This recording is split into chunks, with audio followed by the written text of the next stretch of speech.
Alright. Okay na? Guys, I miss you. It's been 2 weeks or 3 weeks na yata since our last video. So, nothing new. Ganun pa rin. Actually, the only thing that is bago sa ating YouTube channel is yung ating hand injury. Yung ating darting hand or yung ating throwing hand is injured right now. Hindi tayo makabato ng maayos. So, that's what's new. Hindi tayo makahagis ng maayos, hindi tayo makapukol. And another thing na bago sa ating channel is from 20 from 24 sets 14 na lang yung ating darts, no? Yung ating collection. And ayan yung ating magiging video ngayon. Wala mo ng practice throw na makikita kasi nga medyo hirap tayong humagis ngayon. Ayan, battle tested na kasi yung kamay natin, ugat-ugat na. So napilay siya last time, napilay nung binaba ko yung AC, napilay tayo. So medyo hirap, nagpapagaling pa. So 1 more week, good na ulito, makakagawa tayo ng panibagong video with a little throwing, diba? Yung practice. But anyway, tagal din tayong nakagawa ng video. So darts update lang tayo, guys. Yung what was left, what is left pala, or what are left in our collection. So again, guys, ito yung ating usapang darts. Very short video lang to, siguro like 5 minutes or so. Hindi natin papatagalin. Let's just make a quick rundown dun sa naiwang solid units natin. So let's start the first track ng ating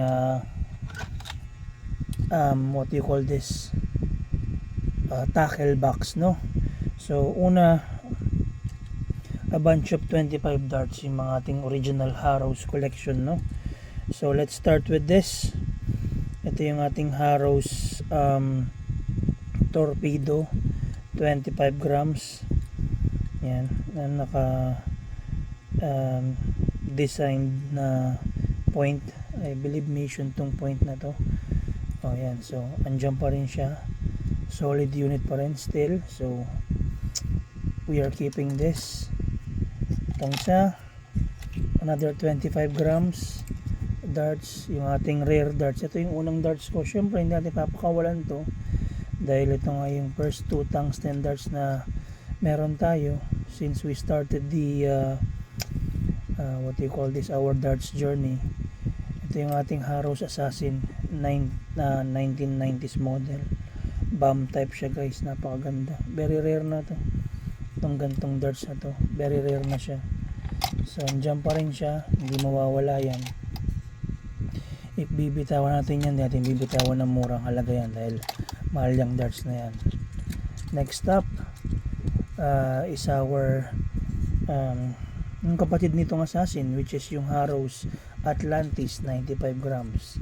Andyan pa yung engrave nyan. Ito 90s model din to, napaka solid ng darts, 25 grams. So sila yung tatlong 25 grams natin, which is still part of our collection, and I think hindi mawawala yan kasi may sentimental value yung tatlong darts na yan.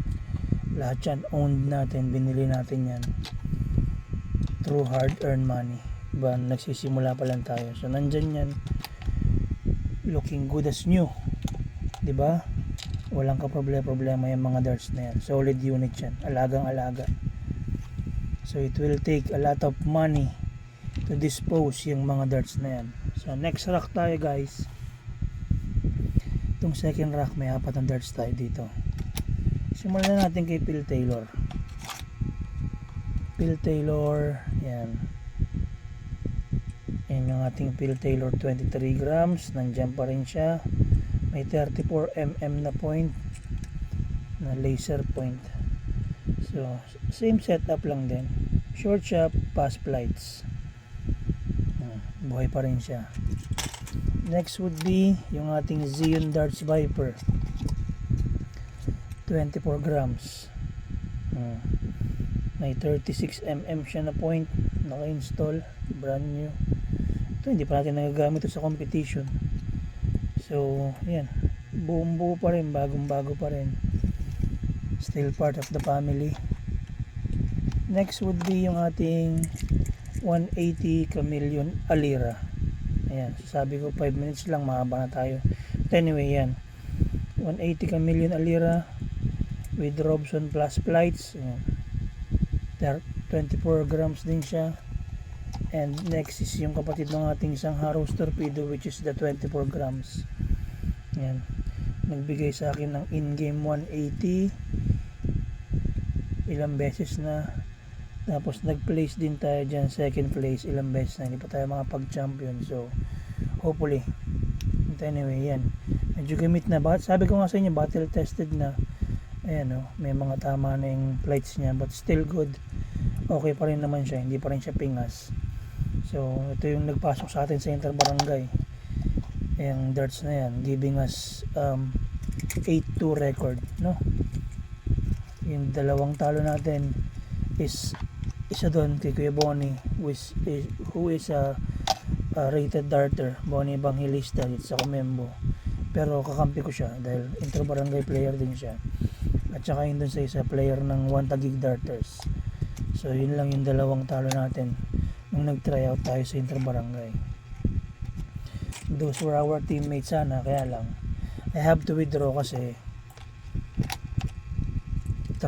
may trabaho tayo guys, hindi pwedeng sumabay sa trabaho. So that's total of 7 darts na. Next rack, 4 na darts uli. Ito yung ginagamit ko ngayon sa mga competition, giving us second place din again. Maraming second place na, hindi pa tayo makapag-champion. 22 grams Harrows Graphite, tapos naka-Q Soul touch point na siya,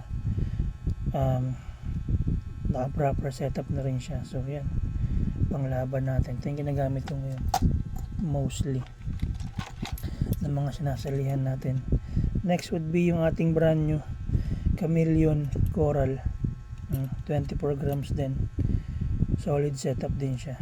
Yan, hindi ko pa rin siya nagagamit sa competition guys, so napaka solid niyan. Tapos ito nag second place na rin tayo dito. Wildcats, Winmau Wildcats, naka 36mm din siya na laser point, solid setup din yan guys. Ayan, 24 grams. Tapos yung ating MBG Classic, MBG Authentic, 24 grams, may 38mm na point. Yung plates niya syempre naka-colored dyan. Yan, buhay na buhay, bagong bago pa rin, walang kapingas-pingas, maayos. Lahat ng darts natin maayos, so alagang alaga. Kaya bibihira tayo mag-declutter ng walang kwentang darts guys. Hindi tayo nagbibenta ng pangit na darts guys, tandaan yan. Walang lumang darts, mostly pre-love darts yung binibenta natin, no? Ayan, so 7-11 darts na yung total natin.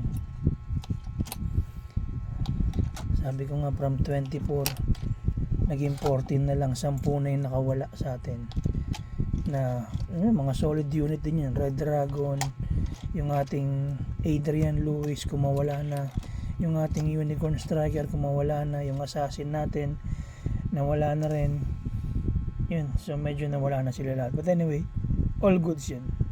Solid naman yung nakakuha. Next, yung MBG natin, another 24 grams MBG Aspire. Yan, bago pa rin guys. Lahat ng mga alaga natin darts puro mga solid unit. May 38mm din siya, proper setup na rin yan. Ultimo yung mga plates niyan bago, shop bago, walang luma dyan. Next, another 24 grams, solid setup din tayo dito. Yung ating James Wade replica, pero galing to ng Caliburn darts to. Ang replica lang yun ng ating James Wade, 24 grams, slim barrel. Hindi pa rin nagagamit sa competition, bagong bago pa rin. And lastly, yung ating Phil Taylor darts Rush, 24 grams, may 36mm na point. Bagong bago, diba? Hindi pa rin natin nagagamit. Usually ilang darts lang yung nagamit natin sa competition, so napaka solid talaga. But anyway, yan, from 24 down to 14 units na lang or 14 sets na lang tayo, pero solid lahat sa mga yan guys, walang panapon dyan. Signature, bunch of signature darts, Phil Taylor, MBG, yung mga darts natin, no? So okay pa rin lahat yan. Hindi natin alam kung anong gagamitin natin. Usually doon tayo nagduduel sa graphite, kasi yung graphite battle tested na natin. At the same time, maganda naman yung binibigay na hagis sa atin every time na lumalaro, hindi tayo nangangalay. So yan, sabi ko nga guys, 5 or so minutes lang yung ating darts check, kasi nga meron tayong injured hand. But anyway guys, maraming salamat dun sa mga sumusuporta ng ating YouTube channel. Hindi tayo ganun karami, we're less than 200, but I appreciate yung support tsaka sa pag-like nyo every time na meron tayong nagagawang video. So hopefully maraming makapansin pa, maraming mag-subscribe sa ating YouTube channel. Again, maraming salamat sa panonood nyo guys. Happy Sunday, happy darting. See you next week dun sa ating video. Hopefully makahagis tayo na maayos. Thank you so much, and salamat po sa pagsuporta sa ating YouTube channel. Tapos na po yung ating usapang darts. Again, this is Jom Soriano. Maraming salamat po, and God bless you. Bye bye.